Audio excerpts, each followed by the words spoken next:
Bismillahirrahmanirrahim. Assalamualaikum warahmatullahi wabarakatuh. Perkenalkan, nama saya Rizky Hafinia Satria Mahayu, kelas 11 IPS 2, nomor absen 27. Saya di sini akan menjelaskan sedikit tentang sel hewan dan sel tumbuhan. Perbedaan sel hewan dan sel tumbuhan. Sel hewan nomor 1, tidak memiliki dinding sel. Sel bersifat elastis. Nomor 2, tidak memiliki sentriol. Nomor 3, mempunyai sentriol untuk mengumpulkan kromosom saat pembelahan sel. Nomor 4, vakuola banyak dan berukuran kecil. Nomor 5, cadangan makanan berupa lemak atau glikogen. Sel tumbuhan nomor 1, memiliki dinding sel tersusun atas selulosa dan pektin sehingga sel kaku. Nomor 2, memiliki kloroplas untuk fotosintesis. Nomor 3, tidak memiliki sentriol. Nomor 4, vakuola sedikit dan berukuran besar. Nomor 5, cadangan makanan berupa pati atau amilum. Sel hewan. Nah, ciri-ciri sel hewan berikut merupakan ciri-ciri yang dimiliki sel hewan, yaitu nomor 1, tidak memiliki dinding sel dan tidak memiliki plastida. Nomor 2, bentuk sel tidak tetap. Nomor 3, sama seperti sel tumbuhan, sel hewan juga memiliki vakuola namun ukurannya lebih kecil dan hampir tidak terlihat.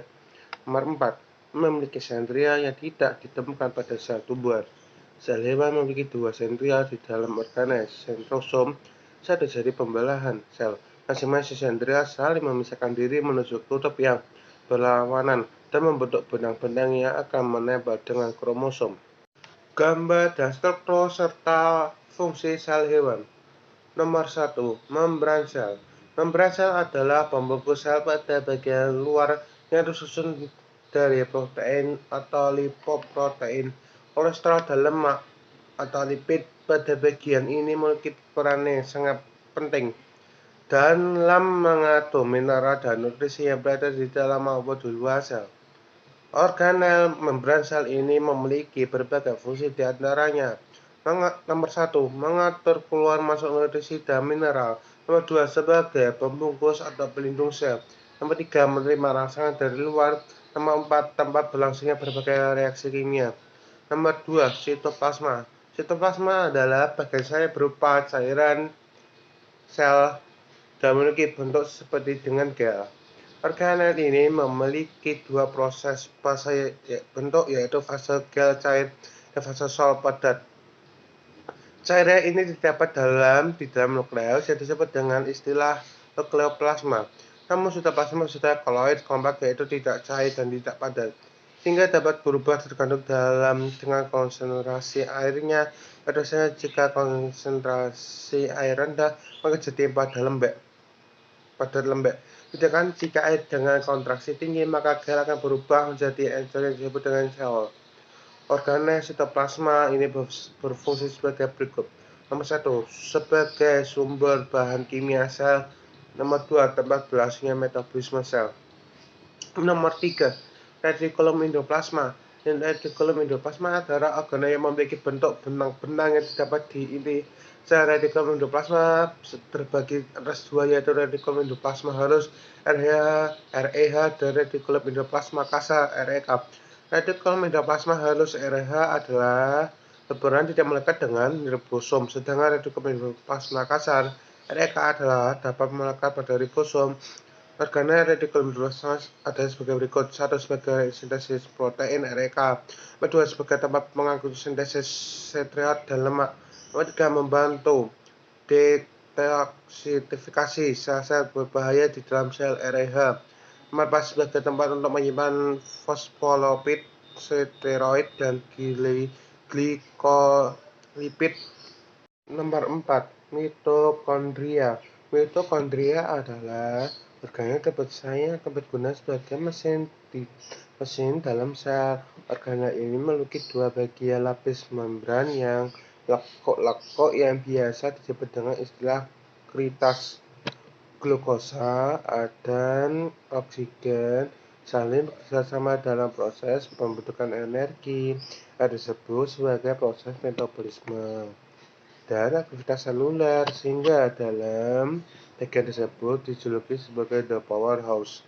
Yang dikatakan begitu karena organisme ini dapat menghasilkan energi. Mitokondria yang berpondok tunggal disebut dengan istilah mitokondria. Organel mitokondria adalah organel yang dapat mengubah energi kimia menjadi energi yang lainnya. Organel ini memiliki fungsi sebagai berikut. Nomor 1 sebagai respirasi seluler. Nomor 2 sebagai penghasil energi dalam bentuk ATP. Sel tumbuhan. Ciri-ciri sel tumbuhan. Berikut merupakan ciri-ciri yang dimiliki sel tumbuhan, yaitu nomor 1 memiliki dinding sel, 2 memiliki plastisida, kloroplas, kromoplas, dan leukoplas. Nomor 3 memiliki vakuola yang besar. Nomor 4 ukuran nukleusnya lebih kecil dibandingkan vakuola. Nomor 5 bentuk selnya tetap. Fungsi sel tumbuhan: 1 mengatur semua aktivitas tumbuhan, 2 berperan langsung dalam proses tumbuh kembang tumbuhan, 3 menyimpan dan membahas genetik tumbuhan, 4 menyusun dan mencegah kebentuk tubuh tumbuhan. Gambar dan struktur serta fungsi sel tumbuhan. Nomor 1 nukleus inti sel. Nukleus inti sel yaitu organel sel yang sangat unik dan terpenting sebagai tempat utama sel untuk menyimpan kromosom, komponen genetik dari sel tertentu. Nukleus mempunyai fungsi mengkoordinasi proses metabolisme, contohnya membran sel, pertumbuhan sel, serta sintesis protein. Inti dan isinya disebut dengan nukleoplasma. Nomor 2 plastisida atau kloroplas. Plastisida atau kloroplas merupakan istilah kolektif untuk organel berfungsi untuk membawa pigmen. Kloroplas mempunyai bentuk yang sangat menonjol dari plastisida, yang memiliki kandungan pigmen klorofil hijau. Karena terdapat plastisida kloroplas yang mengandung klorofil hijau, maka tumbuhan mampu menjalani proses fotosintesis dengan baik dengan adanya air, sinar matahari, dan karbon dioksida untuk sintesis makanan sendiri.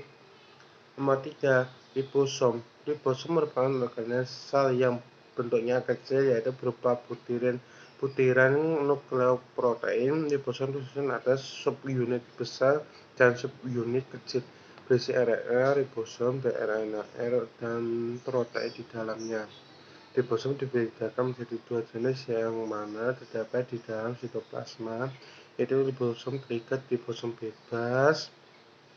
Fungsi utama ribosom yang memproduksi dan mensintesis protein yang ada di dalam sel. Nomor 4 mitokondria. Mitokondria merupakan organel besar dan berbentuk bulat batang yang ada di dalamnya sitoplasma sel tumbuhan. Mitokondria bermanfaat dalam memecah karbohidrat kompleks dan gula yang dimanfaatkan. Mitokondria mengandung enzim tertentu yang berguna dan penting sebagai pasokan energi ke sel tumbuhan. Mitokondria mempunyai fungsi sebagai tempat respirasi aerob dalam membentukkan ATP sebagai sumber energi. Mitokondria juga dikenal sebagai pembangkit tenaga listrik sel. Nomor 5 badan Golgi aparatus Golgi.